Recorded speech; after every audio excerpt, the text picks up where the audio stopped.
Hey, what's going on? Want to add that extra pop or that extra flair to your custom apparel? Why not consider sublimation with rhinestones on top?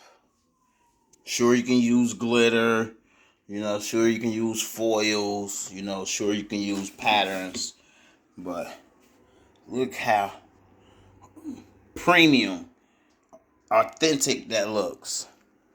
She had a lip ring, so I added, a stone right there for the lip ring, as well as one for the earring.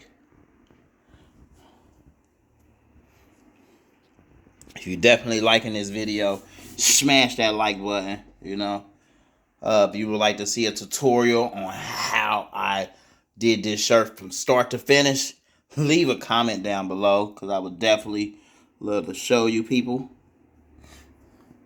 I said you people like you Facebook, YouTube, social media people. You know what I mean?